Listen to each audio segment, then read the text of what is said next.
vidéo ce sera pour un tag. Alors avant je tenais à vous dire que oui, le cadre a changé, comme vous le savez je pense. Je suis en vacances et du coup je peux tourner la journée pour avoir une bonne luminosité dans ma vidéo, éviter de rajouter des éclairages par dessus, ça sert à rien. Donc là vous verrez un peu moins ma bibliothèque, mais au moins l'éclairage sera meilleur et c'est un tag, voilà, c'est pas comme si... voilà. Désolée pour ma tête, je me suis habillée vite fait, j'ai un chignon assez moche, mais en fait c'est que j'avais un peu la flemme de m'habiller en sachant que je vais presque pas sortir cet après-midi, donc bref voilà. Je me suis dit on va faire un tag sur l'année, parce que en fait je l'ai créé moi-même parce que j'en ai pas trouvé sur Booktube. J'ai pas trouvé de tag vraiment qui résumait un peu toute son année, vous voyez. Moi je voulais un peu un tag comme ça, du coup je l'ai créé. Après voilà, vous le reprenez ou pas, je vous mettrai les questions en barre d'infos. On va commencer tout de suite parce que sinon la vidéo va durer 6 ans et j'ai pas trop envie. Donc j'ai fait 7 questions parce que voilà, je voulais pas en faire trop mais pas non plus 5, enfin vous voyez, j'essaye d'un petit peu d'équilibrer. Alors, première question, ce livre qui est dans ta palle depuis l'année dernière ou déjà plusieurs années. Alors moi j'ai choisi Qui es-tu Alaska de John Green aux éditions Gallimard Jeunesse dans leur collection Pulp Fiction. Alors je sais, c'est du John Green, j'étais censée l'avoir lu, tout le monde a lu, c'est un peu le deuxième classique de John Green avec aussi la face cachée de Margot. Mais je ne l'ai pas lu parce qu'en fait...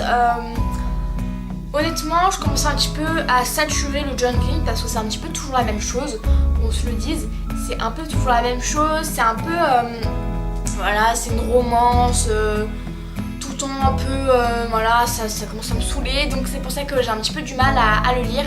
Donc je sais qu'il y a eu des bons avis, n'empêche oui, il y a eu des bons avis sur ce livre-là, mais le thème, voilà... il me plaît pas trop, enfin voilà, je suis pas trop motivée pour le lire. Une question, le livre que tu as décidé, alors désolée si parfois les phrases sont un petit peu mal construites mais voilà, hein, j'ai un petit peu du mal. Le livre que tu as décidé de lire cette année, donc en 2015, mais en fait tu pensais pas du tout le lire quelques années plus tôt. C'est L'apprenti épouvanteur de Joseph Delaney, parce que quand j'en avais entendu parler quelques années plus tôt, déjà le titre me plaisait pas, la couverture me plaisait pas, le résumé ne me plaisait pas. Et quand j'ai vu qu'il y avait l'auteur en montrage, je me suis dit allez c'est bon, je vais le lire parce que là voilà. En plus je l'ai vu et tout, je l'avais vu à la librairie, il était en promo, enfin il était en occasion et tout, je me suis dit allez c'est bon, je le prends. Et honnêtement, je sais pas pourquoi je l'ai pas lu avant quoi, j'ai adoré, c'est un super livre, je vous le recommande. Et voilà, je me suis dit ça... je sais pas, je me suis dit je le sens pas, toutes ces créatures, et déjà je pensais que ça allait faire très peur. Voilà, mais non, ça ne fait pas peur, ne vous inquiétez pas, je vous le recommande. Et ne vous faites pas de barrières, même sur les livres en général, ne vous faites pas de préjugés, etc. Après, oui, voilà, ça dépend de vous et tout, mais honnêtement, s'il y a des classiques, enfin c'est pas un classique, mais oui, s'il y a des livres comme ça, vous êtes un peu obligé de les lire quoi, c'est comme Harry Potter. Oui, je n'ai pas lu Harry Potter, mais bon, voilà, j'ai vu les films. En fait, je fais partie de cette génération qui a vu les films avant et qui a vu les films avant le livre. Je ne savais même pas qu'il y avait des livres avant, donc voilà. Et les films sont sortis quand j'étais petite. Du coup, voilà, c'est un petit peu mort. Alors, troisième question. Ton coup de cœur 2015. Alors, il y en a plusieurs, je ne peux pas qu'en choisir un. Je pense que tout le monde a un petit peu triché pour cette catégorie-là. Il y a Legend de Marie-Lu, donc c'est une dystopie que j'ai adorée. On en a un petit peu entendu parler sur YouTube, un petit peu. Ça n'a pas fait une vague, mais on en a quand même un petit peu entendu parler. Mais il n'y a eu que des avis positifs sur ce livre-là. D'ailleurs, j'ai commandé la suite là pour Noël. Et j'adore ce bouquin, je l'adore, c'était un gros coup de cœur. C'est un très bon livre, je vous le recommande. Et dès que j'aurai terminé la trilogie, je vous ferai une vidéo spéciale à ce sujet. Et ensuite, j'ai mon coup de cœur, que vous ne pensez pas, il est arrivé comme ça là. Et donc c'est 14-14, donc de Silène Edgar et Paul Bern aux éditions Castelmore. Et j'ai adoré ce livre-là, c'était un gros coup de cœur. Je ne vais pas vous en parler plus parce qu'il arrivera dans mon bilan lecture, enfin mon bilan du mois de décembre, parce que voilà, je vais plus vous en parler dans cette vidéo-là. Je l'adore, vous pouvez pas savoir à quel point je l'adore. Déception 2015. Alors ma déception 2015, j'en ai pas eu beaucoup. Celui-là aussi, je vais vous montrer dans mon bilan lecture. J'avais zappé que je devais le montrer. Cette lecture était très mitigée, il y a eu des points positifs et des points négatifs, mais notamment le personnage féminin m'a énervée. il est cliché, il y a beaucoup de clichés dans ce livre là. J'ai bien aimé le personnage masculin, je ne sais même plus son nom, ah voilà, Ethan, j'ai bien aimé. Après je pensais déjà que c'était une dystopie. Et non, pour moi clairement ce n'est pas une dystopie. Je vais pas vous expliquer l'histoire et tout ça dans cette vidéo là. Je vous le mettrai dans mon bilan lecture, d'ailleurs je vous le mettrai en barre d'infos si jamais je l'ai posté ici là. Je vous expliquerai bien profondément et tout l'histoire dans mon bilan lecture. Mais par contre, là je vais juste vous dire mon avis. Aussi il y avait des longueurs mais pas possible, je me suis endormie à des moments, c'était un truc de malade. J'avais vraiment envie de dormir, ça, c'était pas du tout accrochant. Après j'avais quand même envie de savoir la fin, donc c'est pour ça que je l'ai terminé. J'aime bien le fait qu'il y a un petit peu une enquête et tout, mais voilà, c'est un peu énervant. 5e question, le livre que tu as lu et le film est paru en 2015. Désolée, je vais changer la question parce que en fait je me suis rendu compte qu'il n'y avait presque pas de films qui étaient sortis en 2015 par rapport au livre. Donc du coup 2014 ça compte, voilà, 2015, 2014, voilà. Donc moi il y en a eu 2, il y a une autre le contraire, hein, je vais pas vous montrer, vous connaissez tous.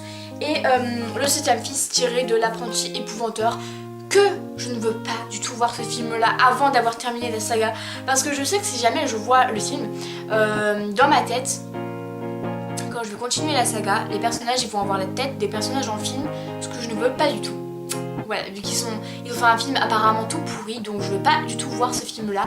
Et en plus j'ai peur que ça me spoil des trucs et tout, enfin voilà, j'ai vraiment pas envie de voir ce film. En gros le personnage masculin qui a été ton coup de cœur en 2015, donc il y en a tellement.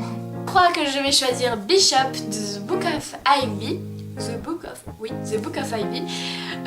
Bishop c'est le mec parfait quoi, genre c'est le mec parfait. Attends, le mec il est sympa, il est un peu bad boy quand même, il est drôle, il me semble qu'il fait la cuisine, je crois.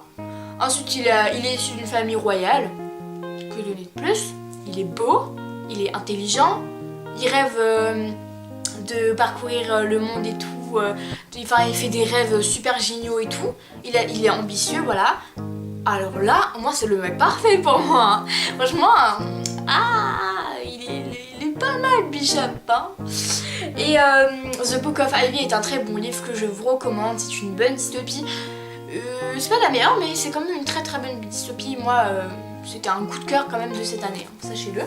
Dernière question, le premier livre que tu as lu en 2015. Alors, premier livre que j'ai lu en 2015. En 2015, le premier livre que j'ai lu, c'est Flocons d'amour de John Green, Maureen Johnson et Lorraine Miracle. Je sais pas si ça se dit comme ça, ou Lorraine Miracle, je sais pas. Donc, ce sont 3 nouvelles. Et j'ai adoré ce livre, je l'ai dévoré, je l'ai adoré. La couverture, j'essaie de pas trop vous mettre le reflet dans la tête. La couverture est magnifique, elle est trop belle. Pour moi c'est un cadeau, je l'avais reçu d'ailleurs pour Noël de la part de mon papa adoré. Et pour moi c'est le cadeau de Noël parfait. Parce que déjà ça coûte pas très cher, ça coûte 13,90 €. Et pour un livre épais comme ça, 13,90 € c'est rien du tout. Alors je pense que les nouvelles ça coûte moins cher. Mais pour la couverture qu'on a, pour la qualité du papier, 13,90 € pour un livre comme ça, c'est rien du tout, je trouve, par rapport à des maisons d'édition qui abusent un petit peu beaucoup, hein. Pour moi, tous les livres comme ça, ils devraient être à 13,90 € ou même 14 €, je trouve que c'est parfait. Alors, donc on va retrouver 3 nouvelles sur le thème de Noël, de l'hiver, de tout ça. Et j'ai adoré, alors j'ai adoré la première nouvelle, pour moi c'était ma préférée. C'est le Jubilé Express de Maureen Johnson, c'est la nouvelle que j'ai préférée. C'était vraiment super bien, je vous le recommande. En plus, voilà, je trouve que c'est vraiment super. Donc c'est publié aux éditions Hachette Roman et il est génial. Donc voilà tout le monde, j'espère que cette vidéo vous aura plu, comme ça résumait un petit peu mon année 2015, etc. J'espère que ça vous aura plu et puis moi je vous dis à la prochaine, bisous.